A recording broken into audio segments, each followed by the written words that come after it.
Ladies and gentlemen, welcome on to the Double RT Boxing Show. I am your host, the host of your show, Mr.A. We're going to get quite into this one real quick. We're doing predictions for the Whyte Alexander Povetkin 2. We're going to do that for the predictions for that card. But before we go into that, we're going to do a quick little talk about the number one contender, WBO golden ticket holder himself. Zach Parker staying busy, looking impressive against Alexander Vaughn. Yes, it's no world beater victory, but in a bout that was supposed to be get some rounds, stay busy against the rugged rounds Alexander Vaughn. Zach Parker goes in there, shows footwork, shows combinations, and he gets a referee stoppage in round 2.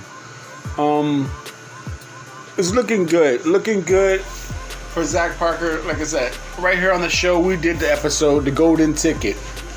Now, back during this time, he won the international super middleweight title against the Murphy guy. And at this time, he was gunning for Billy Joe Saunders. With him being an international champion, he doesn't have to leave the continent or even the national of the European. He could just fight Billy Joe there. He doesn't have to travel the world to find him. But then that was the first one where Billy Joe was announced to fight Canelo, but it fell apart. So that's when the Golden Ticket show came out that we produced here.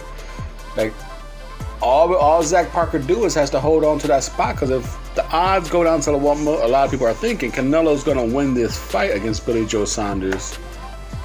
Zach Parker's number one. Eventually, he'll have a mandatory spot that Canelo has to oblige. So, if Zach Parker can hold this down for like another year, about just keep holding on. Stay busy, stay sharp in the gym. Maybe take one fight here or there, one more eliminator. You got Daniel Jacobs number 2. You got Edward Bellinger out there at number 8. So who knows what Top Rank might do with there. You know how they love the WBO. But definitely look out on Zach Parker. Staying busy. Turned out to be just a really good out performance, because no one stopped Vaughn like that. So good on Zach Parker. Definitely stay busy. Keep that number one spot. Trying to get that Canelo fight if everything goes down. And people are going to shit on him for it. But hey, he's earning it. Now, on to the Povetkin versus Whyte 2. Right? Povetkin versus Whyte. He is the one who scored the knockout. Where do we start here? Let's start with the British title here, folks. This card is a nice, it's a nice card. I know a lot of people probably ain't talking about the undercard of this fight, but it's loaded with possible title eliminators. You got Ted Cheeseman and James Metcalf battling for the vacant British super welterweight title. But I think a lot of people ain't talking about this. This is number 8 versus number 5 in the IBF.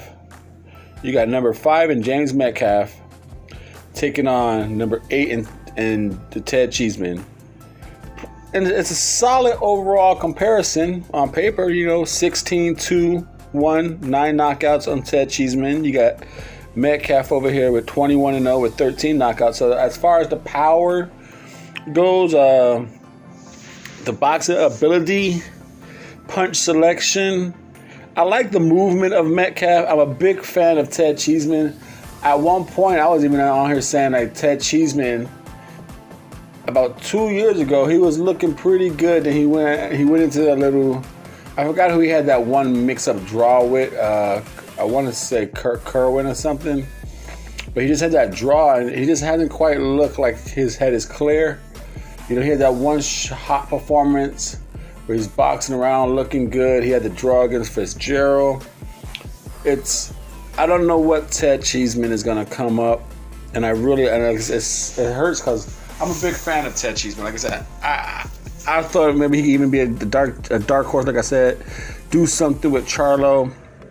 But with his head, it just seemed like he took a step back. I'm going to have to go with Metcalf on this one. I think Metcalf is going to have... They both show ring generalship in this one. Ted Cheeseman shows he could stick it done. He could just beat it out of you. And he also shows he could be a boxer. But I just don't know which Ted Cheeseman is going to come. And it's been a mixed bag. I don't want to bet on a mixed bag. So I'm going to go with the movement and the punch selection of James. He has a slightly better power ratio, which none of these guys are heavy hitters. They just do a good work and accumulation. This is, like I said, this is the type of fight Ted Cheeseman will come and fucking look sharp as hell and remind us all why we do love to watch him fight.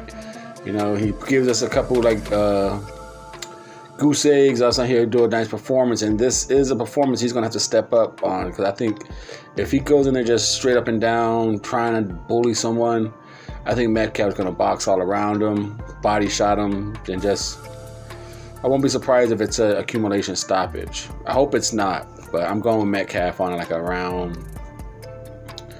I won't say he won't stop Cheeseman, but I won't be surprised if it's like a round 11 and stoppage or something. But I'm going to go with a split decision on James Metcalf becoming the new British Commonwealth. Is it the Commonwealth title or just the British title? I think it's the British title. I'm going with Metcalf on that one. And then we got another possible title eliminator in the WBO. And this is very interesting. Very interesting. You got number 13 in the WBO taking on number 6 in the WBO. These are welterweights, Chris Kongo and Mike McKinson.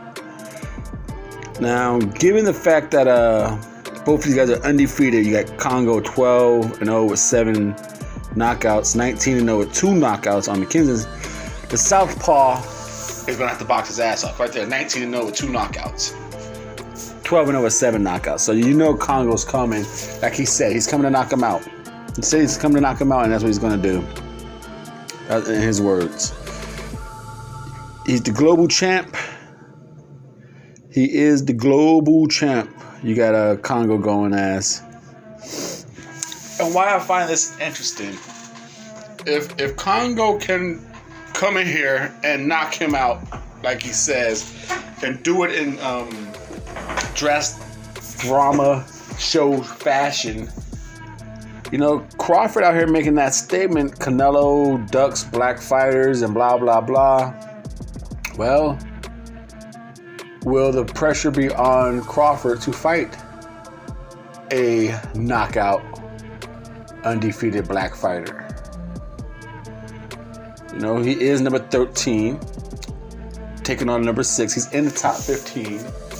So will the pressure be on Crawford to use his voluntary defense against a top-notch black fighter, since he used that Canelo's ducking him? Black fighters. You got Boots. You got Custo Clayton. You got who else is out there? You got Kongo. I'm not sure if LS is in the WBO, but there's 4 possibilities. Will Crawford be pressed into getting a black fighter as his voluntary? Will he have to cash his check on the words his mouth spewed out?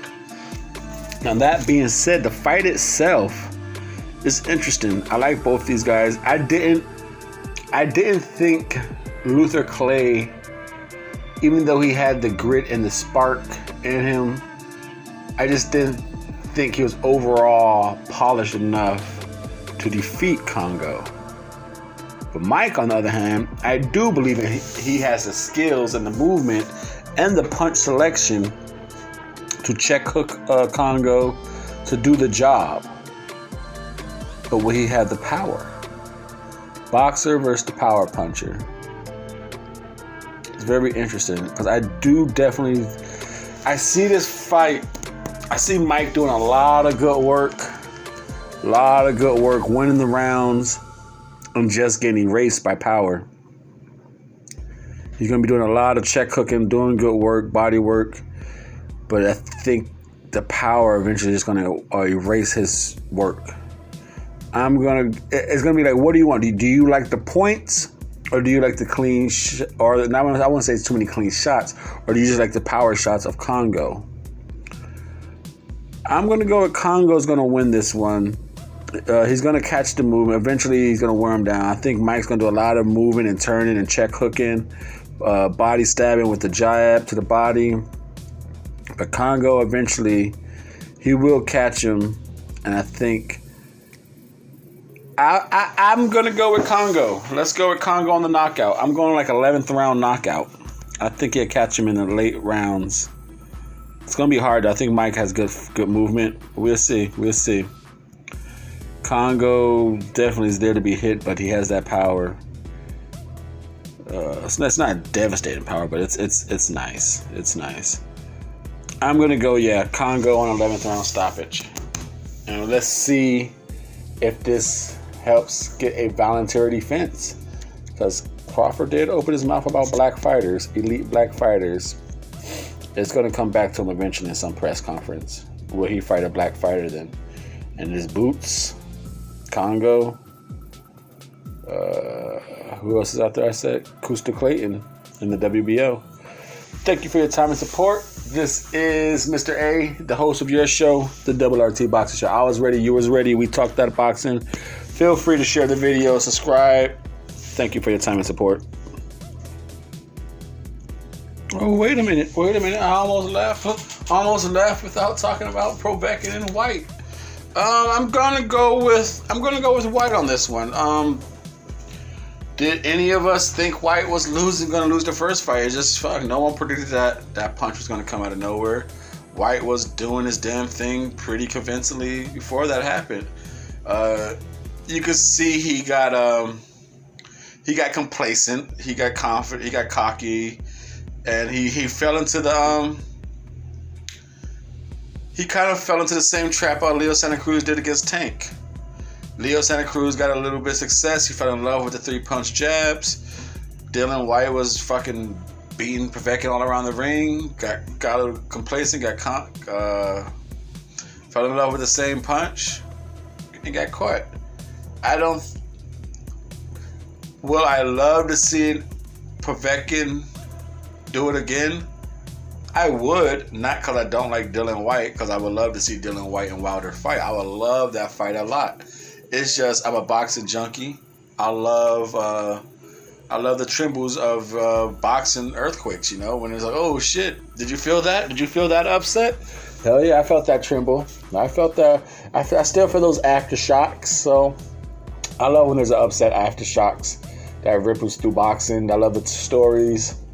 I love the new fights that it creates. So Povetkin and Wilder eventually, or Povetkin and AJ and Winner. Povetkin just staying around. I don't know where it's gonna go from him, because obviously he ain't gonna get this title shot right away, but it'll definitely be some fight out there. Povetkin and Parker, Povetkin and Whyte, Povetkin and Wilder. A Povetkin and Shizora. There's some type of Povetkin fight out there if he wins this one. Big ass fight if he wins this one again. But I'm gonna go with Dylan Whyte, gonna sleep him. I got Dylan Whyte knockout like in round 5. Thank you for your time and support.